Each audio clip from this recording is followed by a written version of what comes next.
una sola palabra sobre cómo está organizado el lugar donde pasamos la mayor parte de nuestras vidas, nuestro lugar de trabajo.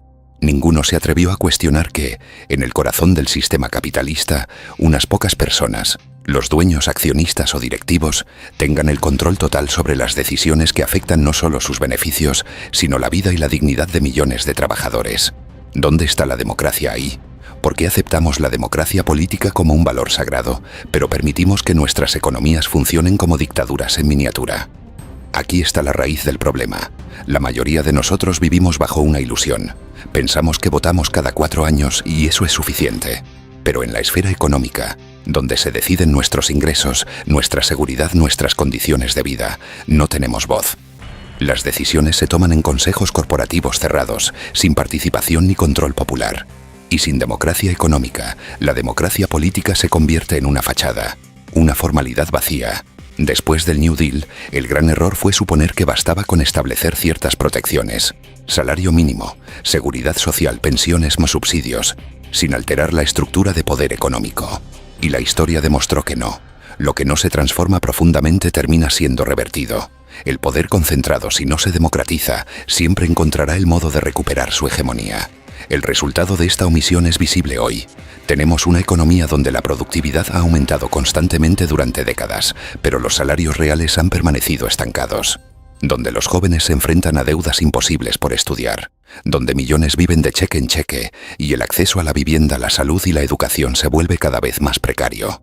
Una economía donde los más ricos no solo se han hecho más ricos, sino que han moldeado las leyes a su favor. Reducciones impositivas, paraísos fiscales, desregulación financiera, subsidios multimillonarios disfrazados de incentivos. Y cada vez que surge un movimiento que cuestiona este orden, ya sea Occupy Wall Street, Bernie Sanders o incluso candidaturas socialistas locales, los medios, los partidos, los donantes corporativos y todo el aparato institucional se movilizan para deslegitimarlo. Radical, utópico, peligroso. Así los llaman. ¿Pero qué es más peligroso? ¿Proponer una redistribución justa de la riqueza y el poder o permitir que se concentren aún más hasta que la desigualdad socave por completo la estabilidad social? Esta es la encrucijada en la que estamos. Lo que llamamos centro político ha sido arrastrado tanto hacia la derecha económica que propuestas sensatas como impuestos progresivos, sistemas de salud públicos o representación laboral en las empresas parecen revolucionarias. Y tal vez lo sean, pero no porque sean extremas, sino porque vivimos en un sistema que ha convertido lo razonable en inaceptable.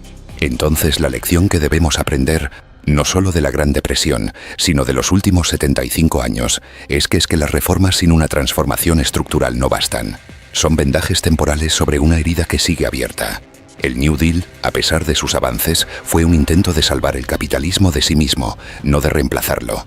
Roosevelt no nacionalizó los grandes bancos ni entregó el control de las fábricas a los trabajadores. No democratizó la economía. Solo la hizo más soportable durante un tiempo. Y cuando la amenaza de la movilización obrera, del comunismo soviético y de las revoluciones sociales se desvaneció, el capital se reorganizó, contraatacó y desmontó una a una las conquistas del siglo XX. Esto no fue casual. Fue una estrategia clara, paciente y brutal. Desde los años 70, con la inflación como pretexto y el miedo al desorden como excusa, comenzó la gran contrarrevolución neoliberal. Primero en Chile, bajo una dictadura militar, luego en el Reino Unido con Thatcher, y finalmente en Estados Unidos con Reagan. Su mensaje: el Estado es el problema, los sindicatos son un estorbo, el mercado es la solución. Pero esto fue solo la superficie. Lo que realmente hicieron fue restituir el poder absoluto al capital, desmantelaron las protecciones laborales, privatizaron lo público, abrieron la economía global a una competencia despiadada. Y lo más importante, reformularon el sentido común. Desde entonces, generaciones enteras crecieron creyendo que lo natural es que el 1% tenga más que el 99%, que si no tienes éxito es culpa tuya, que el mérito es lo único que importa, que los pobres lo son por falta de esfuerzo. Esta es la gran victoria cultural del neoliberalismo, convertir un sistema injusto en algo que parece inevitable, como si la economía fuera una fuerza de la naturaleza y no el resultado de decisiones políticas, como si los multimillonarios fueran una especie distinta, genéticamente superior, en lugar de los principales beneficiarios de reglas diseñadas en su favor. Y aquí es donde hay que insistir. La desigualdad no es un error del sistema, es su objetivo, es su modo de funcionamiento. No es que el capitalismo haya perdido el rumbo o que debamos volver a una versión más amable. El capitalismo, en su forma actual, está funcionando perfectamente. Para los que están en la cima. Para los fondos de inversión, las corporaciones sin rostro, los tíos con sueldos astronómicos y los políticos que rotan entre cargos públicos y consejos de administración. Pero para el resto de nosotros, los que trabajamos, producimos, cuidamos, limpiamos, enseñamos, construimos, sembramos, el sistema está roto. O más bien, está en nuestra contra. Y mientras no enfrentemos esa verdad, cualquier intento de cambio será superficial, reversible, decorativo. No basta con regular, no basta con redistribuir. Hay que democratizar. ¿Democratizar qué? El poder económico. Porque si no tienes voz en tu lugar de trabajo, si no puedes decidir cómo se usa la riqueza que produces, si no participas en las decisiones que afectan tu vida cotidiana, entonces no eres libre. Eres un súbdito, un engranaje más en una máquina envejena. Y sin democracia económica, la política se convierte en un teatro. Un espectáculo donde elegimos entre partidos financiados por los mismos intereses, mientras las decisiones reales se toman en juntas corporativas y oficinas de lobby. Por eso es que, aunque cambiemos de gobierno, nada cambia de fondo. Porque el verdadero poder no está en los parlamentos, está en los balances contables, en los fondos de inversión, en las bolsas de valores. Y nadie los elige, nadie los controla, nadie los hace rendir cuentas. Lo más perverso de todo esto es que se nos ha enseñado a agradecerles, a venerarlos, a creer que su riqueza es prueba de inteligencia, visión, esfuerzo, como si ser rico fuera sinónimo de ser virtuoso. Como si quienes se aprovechan del trabajo ajeno fueran benefactores. Hemos confundido poder con mérito, éxito con justicia, riqueza con sabiduría. Pero si algo ha quedado claro tras décadas de crecimiento desigual, crisis recurrentes y colapsos ecológicos, es que este modelo no solo es injusto, es insostenible. Está destruyendo el tejido social, la salud mental colectiva y la habitabilidad del planeta. Todo para sostener el delirio de un sistema basado en la acumulación infinita en un mundo finito. Y sin embargo, seguimos atrapados en esta lógica. Seguimos preguntándonos cómo reformar el capitalismo, como si se pudiera domar un tigre hambriento con buenas intenciones. Lo que necesitamos no es una reforma, es una revolución democrática. Una reorganización profunda de nuestras prioridades, de nuestras instituciones, de nuestras estructuras de propiedad. Eso es lo que nunca se atrevieron a decir los defensores del New Deal. Que mientras el poder económico siga concentrado en pocas manos, todo lo demás será frágil. Que mientras las empresas sean dictaduras privadas, la libertad será una ilusión. Que mientras el trabajo sea subordinación y no autogestión, la democracia será una palabra vacía. Por eso, la gran lección no es solo que las reformas pueden ser revertidas, sino que el poder económico, si no se democratiza, destruye toda posibilidad de igualdad duradera. No basta con proteger a los trabajadores, hay que empoderarlos. No basta con distribuir riqueza, hay que redistribuir poder. No basta con aliviar los síntomas, hay que curar la enfermedad. Y esa enfermedad tiene nombre. Se llama capitalismo sin democracia. El rostro oculto del trabajo moderno. Nos enseñaron que trabajar dignifica, que ganarse el pan con el sudor de la frente es noble, necesario, moral. Pero no nos dijeron que en este sistema el trabajo está diseñado para exprimir, no para emancipar, para disciplinar, no para desarrollar. Nos dijeron que el empleo era una vía hacia la estabilidad, cuando en realidad para millones es una cuerda floja sobre un abismo de miseria.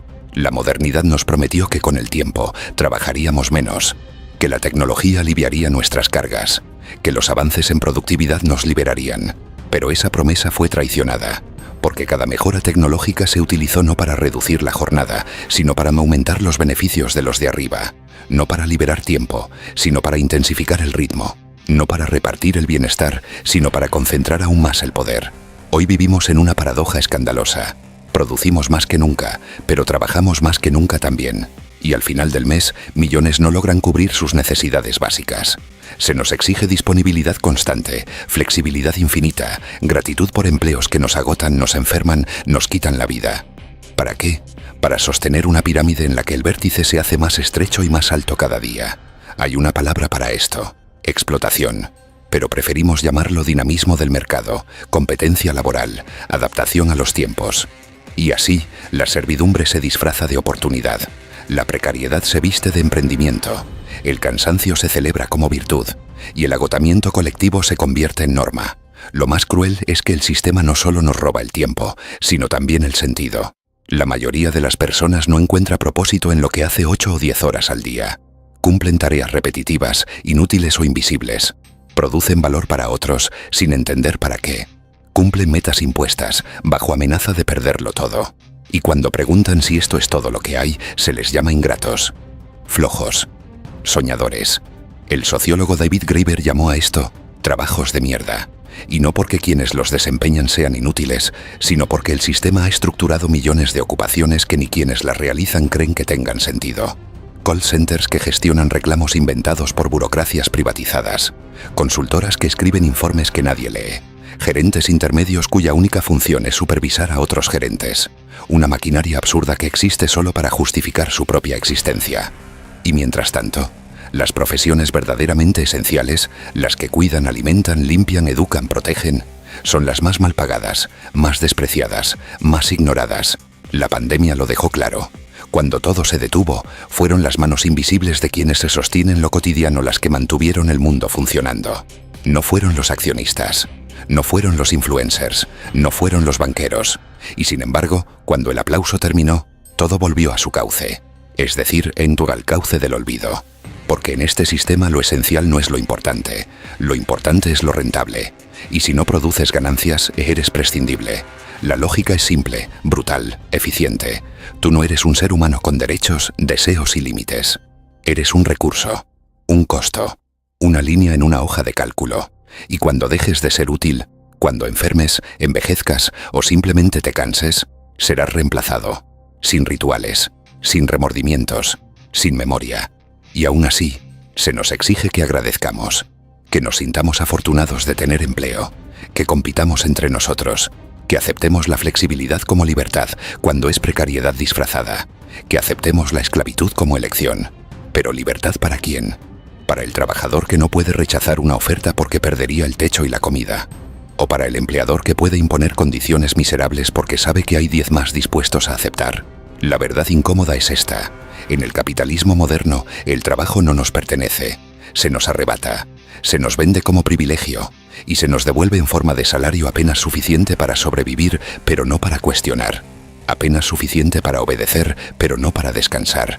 Apenas suficiente para endeudarnos, pero no para ser libres. Y entonces la pregunta se impone: ¿es esto trabajar para vivir? ¿O estamos sin darnos cuenta viviendo para trabajar, para sostener un sistema que solo beneficia a una élite minúscula mientras consume nuestras horas, nuestros cuerpos, nuestras almas? No basta con crear empleos. Hay que preguntarse qué tipo de empleos. No basta con hablar de crecimiento. Hay que hablar de dignidad. No basta con subir salarios si los alquileres suben más rápido. No basta con ofrecer cursos de productividad si la ansiedad y la depresión son las pandemias invisibles del siglo XXI. Lo que necesitamos no es solo más empleo, es otro sentido del trabajo, otra organización del tiempo, otra forma de vivir, una economía al servicio de la vida, y no una vida subordinada a las exigencias de una economía inhumana. Y para lograrlo, debemos atrevernos a imaginar algo distinto. No un mundo sin trabajo, sino un mundo donde el trabajo sea sinónimo de autonomía, de cooperación, de propósito. Un mundo donde producir no sea sinónimo de obedecer, sino de participar. Donde las decisiones se tomen colectivamente, donde el tiempo sea un derecho y la riqueza una responsabilidad compartida. Pero para llegar allí, primero hay que romper el hechizo, dejar de creer que lo que tenemos es lo único posible y entender que mientras trabajemos para otros, bajo condiciones impuestas, con horarios inflexibles y vidas hipotecadas, no seremos libres. Solo seremos piezas reemplazables de una maquinaria que no construimos, pero que nos consume. Y eso no es dignidad, eso es servidumbre. El mito de la meritocracia y la promesa rota del ascenso nos dijeron que si te esfuerzas lo suficiente, lo lograrás. Que el talento y la disciplina son las llaves del éxito. Que el mérito abre todas las puertas. Pero nadie te dice que esas puertas están blindadas, que algunas ni siquiera existen para ti, que muchas se abren solo si ya naciste del lado correcto del muro. La meritocracia no es un ideal, es una coartada. Una narrativa diseñada para que los privilegiados puedan dormir tranquilos, para que crean que lo que tienen se lo ganaron.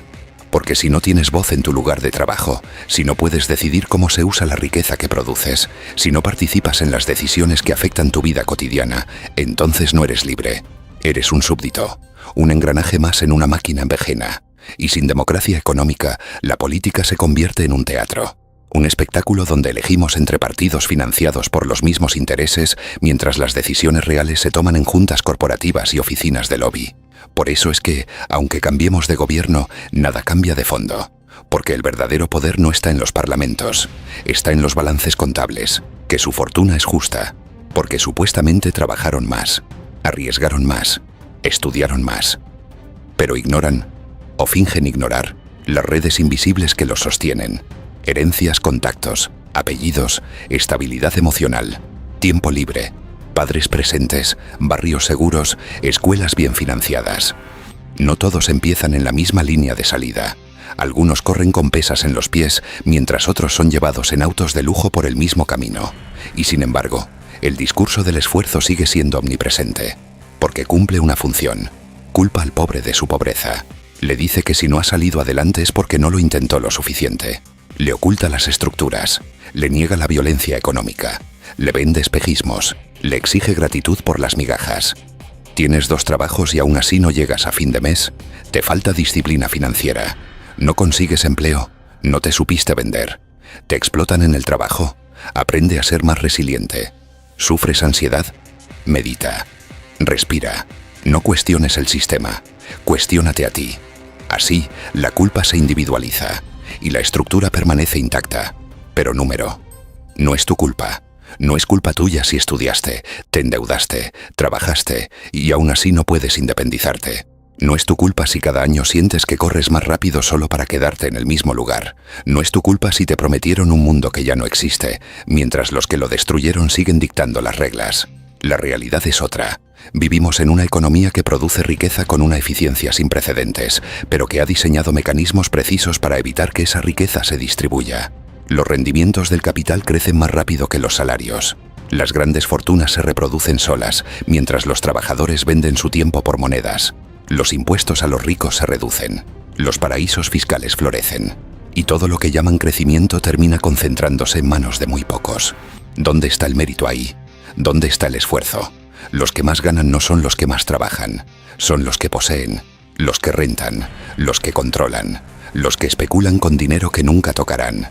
Los que compran decisiones políticas con donaciones disfrazadas de filantropía, los que colonizan nuestras pantallas, nuestras mentes, nuestras emociones, los que no producen pero se apropian. Y mientras tanto, se le dice a la gente común que siga esforzándose, que aguante, que quizás un día llegue, pero ese día nunca llega, porque el sistema está diseñado para que no llegue, porque si todos llegaran, el sistema se derrumbaría. El ascenso social se ha vuelto un mito fundacional, un mito útil, pero falso. El ascensor está averiado, las escaleras son infinitas, y cada peldaño es más caro que el anterior. Y sin embargo seguimos creyendo, porque el mito tiene poder, nos da esperanza, nos dice que la vida tiene sentido si trabajamos duro, nos promete recompensa, y a veces, solo a veces, alguien lo logra. Un caso entre miles, una historia que se convierte en ejemplo, en inspiración, en propaganda. Si él pudo, tú también puedes. Nos repiten. Pero no nos dicen que ese él fue la excepción que confirma la regla, que su historia no se puede replicar porque las condiciones que lo hicieron posible no están disponibles para los demás, que por cada historia de éxito hay miles de fracasos invisibilizados, vidas rotas, sueños truncados, esfuerzos que no bastaron, y sin embargo no se cuestiona el sistema, se culpa al individuo. Esta es la lógica más perversa del neoliberalismo, hace de la injusticia una elección, convierte el fracaso colectivo en responsabilidad personal, y así mantiene a todos culpables, agotados, fragmentados, sin fuerzas para organizarse, sin tiempo para rebelarse. Pero el mérito verdadero no debería medirse por cuánta riqueza acumulas, sino por cuánto bien haces, no por cuánto escalas, sino por cuánto elevas a los demás, no por cuánto te alejas de la pobreza, sino por cuánto luchas para erradicarla. Mientras el éxito esté definido por el dinero, el poder y la fama, la mayoría vivirá frustrada, y los pocos que llegan vivirán con miedo de perderlo todo, porque en el fondo saben que no hay justicia, que llegaron no solo por talento, sino también por suerte, privilegio y acceso. Y mientras sigamos adorando el mito, nunca construiremos un mundo más justo, porque lo justo no es que todos puedan volverse ricos, lo justo es que nadie necesite serlo para vivir con dignidad. El secuestro del tiempo y la vida como mercancía. Te roban el tiempo y te lo venden de vuelta. Así funciona el sistema. Te enseñan desde pequeño a preparar tu vida para trabajar. 12 años de escuela, 5 o más de universidad. Y luego, a producir, a competir, a sobrevivir, a demostrar tu utilidad. ¿Pero para qué? Para tener un empleo, para tener un sueldo, para pagar una casa que no habitarás del todo, un carro que apenas usarás en libertad, ropa que mostrarás los fines de semana,